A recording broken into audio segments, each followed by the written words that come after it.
महाराज जी, भगवान के आश्रय या परमात्मा प्राप्ति के लिए कितना भजन या नाम जप हो कि हम जान जाएं कि इसी जीवन में हम उत्तीर्ण हो गए हैं या अगला जन्म नहीं? आज तक ऐसा नहीं, भगवान कोई खरीदे नहीं जा सकते कि इतना लाख जप करो, इतना करोड़ जप करो। हो सकता है तुम्हारे 5 बार पुकारने से आ जाए, हो सकता है तुम्हारे 1 बार पुकारने से आ जाए, हो सकता है तुम्हारे 1000 जन्म व्यतीत हो जाए। तुम्हारी दौड़ कितनी है, तुम्हारी पुकार में दम कितनी है, तुम्हारी आर्त भाव कितना है, भगवान से प्रीति कितनी है, ये बात इसमें खास है। एक आदमी हल जोत रहा था, तो स्टेशन 3 किलोमीटर था लगभग। तो एक आदमी ने पूछा, ए भाई, हम स्टेशन कितनी देर में पहुंच जाएंगे? तो चुप रहा। बोला, ए पूछ रहा हूं स्टेशन कितनी देर में पहुंच जाएंगे? चुप रहा। वो भागा, जो भागा सो बोले 30 मिनट में पहुंच जाओगे। तो उन्होंने कहा पहले क्यों नहीं बोले? वो रफ्तार नहीं देखी थी तुम्हारी। रफ्तार देख ली ना, इस रफ्तार से जाओगे 30 मिनट में पहुंच जाओगे। अब तुम्हारी रफ्तार क्या है? कितना प्रेम है भगवान से, कितना त्याग है, कितना भजनानंद में तुम्हारी प्रीति है और कितना भोगानंद से वैराग्य है। वही तो भगवान की प्राप्ति के लिए थोड़ी कोई ऐसा कि इतना इतना इतना कर लो तो भगवान की प्राप्ति हो जाएगी। नहीं, वो सब किए हुए। जान ले सो जानन हारा, राम ही केवल प्रेम प्यारा।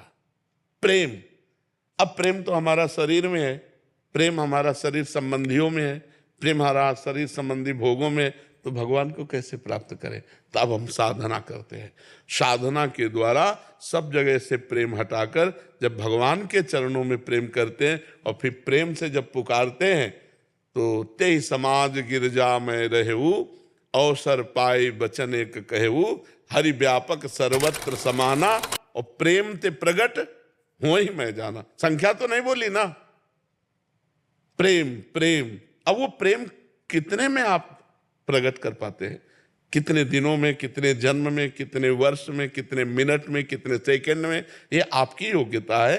प्रेम प्रकट कर लो। भगवान प्रेम से मिलते हैं, ना कि संख्या से, ना किसी एक नियमावली से कि ऐसा कर लो तो भगवान मिल जाएंगे। ऐसी जरूरी नहीं। हो सकता है आपको 1 मिनट में ऐसा भाव आवे, दैन्य भाव, पुकारो भगवान मिल जाए। एक बार नारद जी एक जंगल से जा रहे थे, तो 2 पेड़ के नीचे महात्मा भजन कर रहे थे। एक पीपल के वृक्ष के नीचे और एक बट वृक्ष के नीचे। दोनों ने क्रमशः प्रणाम किया। पीपल वाले ने कहा कि महाराज, भगवान से पूछना, मैं भजन कर रहा हूं, कितने जन्म में मिलोगे, कब मिलोगे? बरगद वाले ने भी यही प्रश्न किया। नारद जी भगवान के पास भी जाते रहते हैं। तो भगवान से पूछा। लौट के जब आए, उधर से निकले, तो पहले बट वृक्ष वाला मिला, प्रणाम किया। महाराज, भगवान से बात की? बोले हाँ। भगवान ने कहा तुमको इसी जन्म में मिल जाएंगे। बड़ा आनंदित हुआ कि भगवान इसी जन्म में मिल जाएंगे। भजन में लग गया।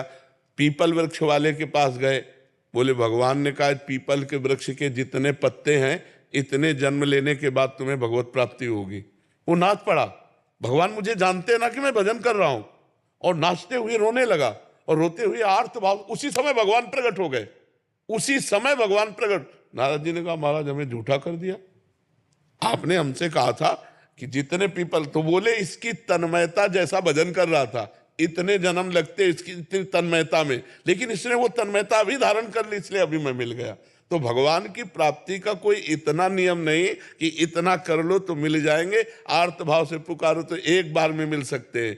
और अगर माया प्रपंच में फैली हुई वृत्ति है तो जन्म के जन्म लग जाते हैं। जन्म जन्म मुनि जतन कराही, ओ अंतराम कही आवत नाही। गुरुमुखी छुटवानी जी, बालाघाट।